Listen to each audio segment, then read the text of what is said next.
ରନ୍ଧା କଣ କହିଲୁ? ବାପାଙ୍କ ସମ୍ପତ୍ତିରୁ ଅଧା ଭାଗ ନବୁ? ଯଦି ମାନେ ଅଳ୍ପ ସୁପ୍ରିମକୋର୍ଟ ଅନୁସାରେ ବାପାଙ୍କ ସମ୍ପତ୍ତିରେ ଝିଅର ଭାଗ ଅଛି। ମୋ ଭାଗଟା ମୁଁ ନେବି, ତାପରେ ଯୋଉ କଥା। ତା ମାନେ କଣ ତୁ ମତେ ଧମକ ଦଉଛୁ?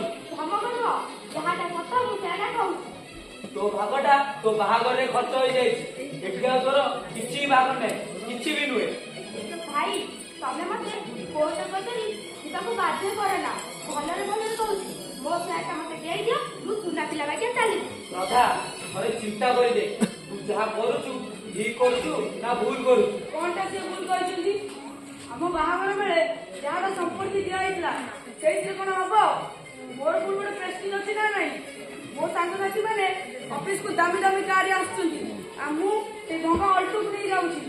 ଆମ ସେୟାର ଯଦି ଆମକୁ ମିଳିଯାଆନ୍ତା ତାହେଲେ ମୁଁ ଗୋଟେ ଫର୍ଚୁନର କିଣନ୍ତି। ଫର୍ଚୁନର ତ ଫର୍ଚୁନର, ତତେ ଗୋଟେ କାଣି କାଉଡି ମିଳିବ। ତାମାନେ ଦବନି? ନା ଜମାରୁ ଦେବି।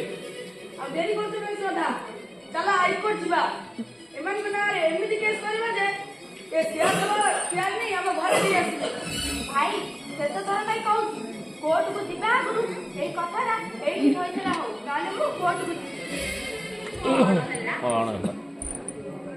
ତମେ କୋର୍ଟକୁ ଯାଇ ଆମ ନାଁରେ କେସ୍ ଫାଇଲ୍ କରିବ? କିଏ କଣ କହିବେ ମ? ମୁଁ କହୁଛି ଶୁଣ, ଭଲରେ ଭଲରେ ଏ ଘର ଛାଡ଼ି ଚାଲିଯାଅ, ନହେଲେ ଏମିତି ମାଡ଼ ଦେବି ଯେ ନିଜେ ନିଜକୁ ବି ଚିହ୍ନି ପାରିବନି। କଣ ହେଲା? ତମେ ମତେ ମାଡ଼ ମାରିବ? ତମର ଭାରି ସାହସ।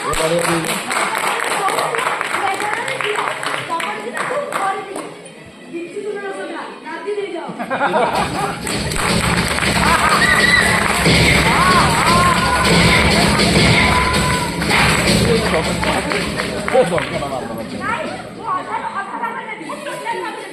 ଅଧା ସମ୍ପତ୍ତି ନ ନେଲେ ଆମେ ଏଠୁ ଘୁଞ୍ଚିବୁନୁ।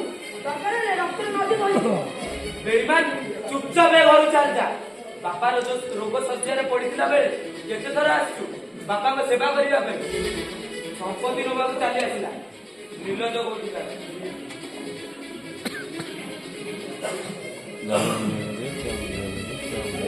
କିଛି ପଇସା ଲାଗିପାରିବନି। ଆପଣ କି?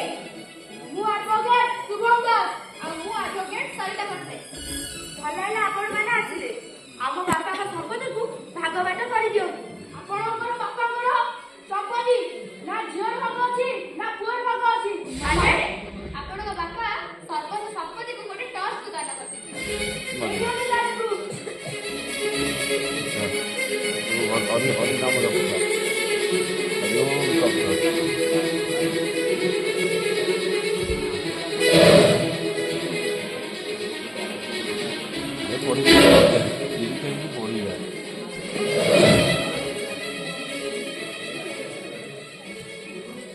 ହଁ ଇଏ ତ ବାପାଙ୍କ ଦସ୍ତଖତ, ହେଲେ ବାପା ତ ମୃତ।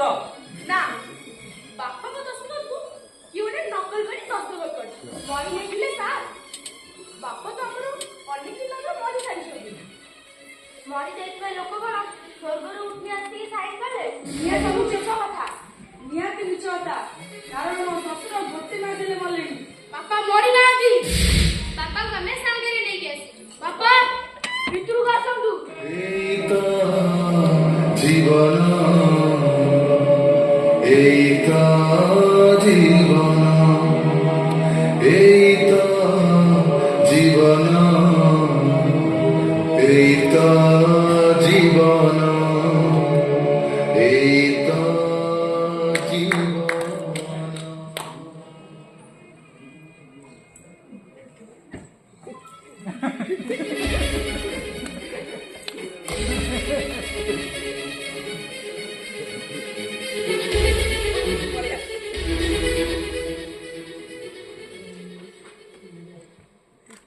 ବାପା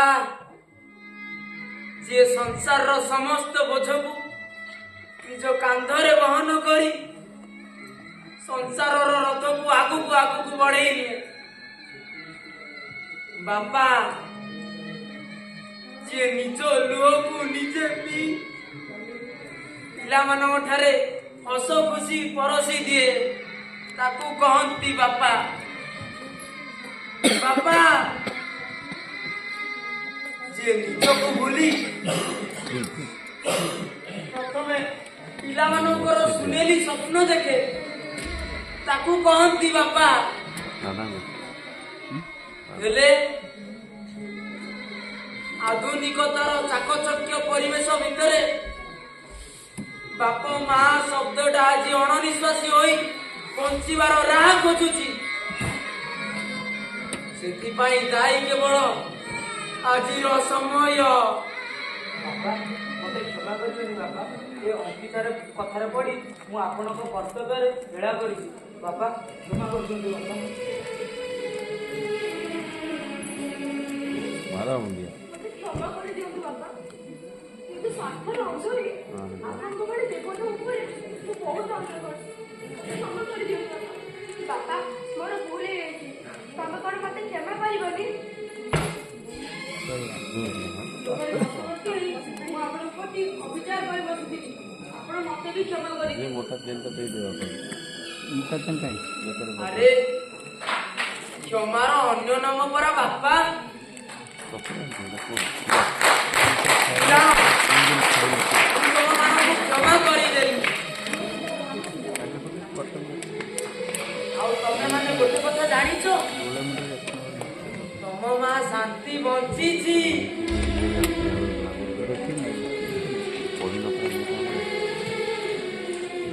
ଆଉ ଇଏ ତମ ସାନ ଭାଇ ଶୁଭମ,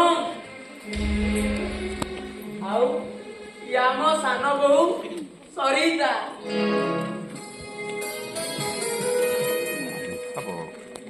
ଆଜିର ସମାଜ ଯେତେ ବଦଳୁ ନା କାହିଁକି, ନିଜର ବୃଦ୍ଧ ବାପା ମାଙ୍କୁ ହତାଦାର କରନ୍ତୁନି, ସେମାନଙ୍କର ସେବା କରନ୍ତୁ। କାରଣ ବାପା ମାଙ୍କୁ ପଇସା ମାରି ବଞ୍ଚିଲେ ଯେତେ ଝିଅ ଦେବତାଙ୍କୁ ବୁଝିଲେ ବି କିଛି ଲାଭ ନାହିଁ। ଏଠି ଜୀବନରେ ମାନେ କିଛି ନାହିଁ, କିନ୍ତୁ ବାପା ମାଙ୍କର ସେବା କରନ୍ତୁ, ଦେଖିବେ ଆପଣଙ୍କ ଜୀବନ ହସି ଉଠିବ। ଏଇ ତ ଜୀବନ।